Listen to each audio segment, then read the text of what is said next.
Yo, pre. Boss, matanong lang kita. Gano'n ka katagal nag-gym?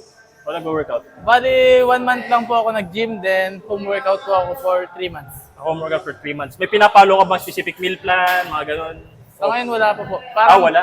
Kung sa buhat naman po, parang PPL lang po yung ginagawa ko. PPL. So, saan mo nakukuha yun? Nag-google ka or something? Ito po, sa TikTok, ganun lang po, sa social media lang. Okay. Medyo komplikado, di ba? Minsan, hindi mo natatandaan, gano'n. Sa meal plan, matulungan kita. So, gagamit tayo ng malupit na app. Number 1 fitness app sa Pilipinas, Brad. So, sumo dito.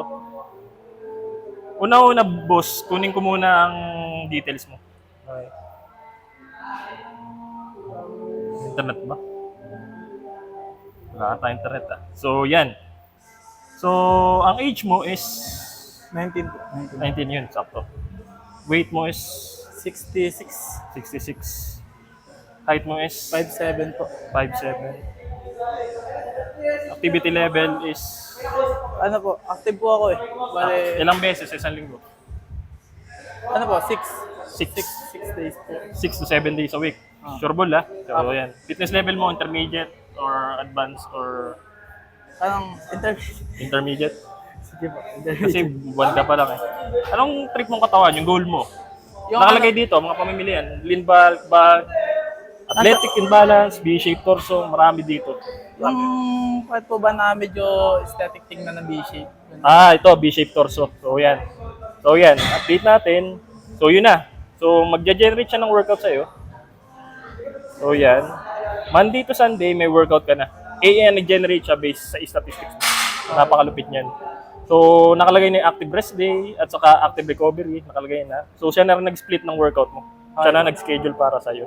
So, ngayon, since Saturday ngayon, active recovery. So, tingnan natin yung pang Monday mo. Upper body and pull. So, nakalagay din yung mga gagamitin mo dito. Barbell, pull-up bar, bench. So, pinag-mimix niya yung body weight at saka weights. Okay. Pakalupit, functional at saka weightlifting. So, ito. Upper body pull day. Since nakalagay dito, pull up, 4 sets of 8 to 10 repetition, 90 seconds rest. So, itry natin. Okay. Nakaka-pull up ka, di ba? Sige, try natin. Sige, Nagbabody weight ka dito. 8 to 10 repetition lang, Brad. Para kahit walo lang. Sige, yan. Go! 1. Malakas. 3, 4, 5, 6, 7, 8. So, yun. Nice one. So, tutok mo dito. Halimbawa, nagpapahinga ka, nakalagay dito 90 seconds rest. Meron siyang timer. Start rest timer. So, yan. So, tutunog yan pagkatapos niyan. Tapos, kasunod na set, titirahin mo ulit. So, 4 set na nakalagay dito. So, halimbawa, hindi ka marunong mag-pull up. Play natin video. May video siya. Okay, kung paano mag-pull up. So, halimbawa, ayaw mo niyang exercise na yan. Palitan natin. Alternative exercise. Assisted pull up. Gagamit ka ng rubber band. Nakalagay na dito, 4 to 5 exercise lang. Bent over row, face pull, bicep curl. Kasama na isolation, saka compound. Yun, tapos na ang Monday mo. So, napakalupit. So, punta tayo sa, ito napaka-importante, nutrition. So, nutrition mo, punta tayo sa meal plan. So, nakalagay na meal plan dito. Calorie intake mo per day based sa stats mo, which is your TDEE is 2,800 calorie per day. So, siya na yung naglagay ng meal plan sa'yo Monday to Sunday. So, ngayon, since Saturday ngayon, check natin yung meal plan mo.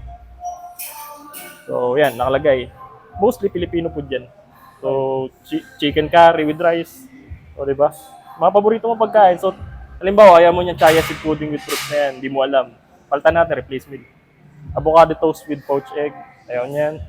Tuna yun, avocado toast. So, banana pancakes. So, yan. Ito, mabilis to. Egg and vegetable omelette lang. Gulay at itlog lang to. Nakalagay na ingredients. Saka instruction. Okay. Saka preparation instruction. Play mo. Alam mo, hindi ka marunong magluto. Tuturuan ka pa niya magluto. So, napakalupit ng app na yan. So, Brad, how's the app? Okay po, ayos po. Ayos. Pwede po, ano pong app yan? Please move up. Okay? Please move up ang pangalan ng app. So, yun. Install ko sa'yo mamaya. Ayos. So, yun lang. Bye.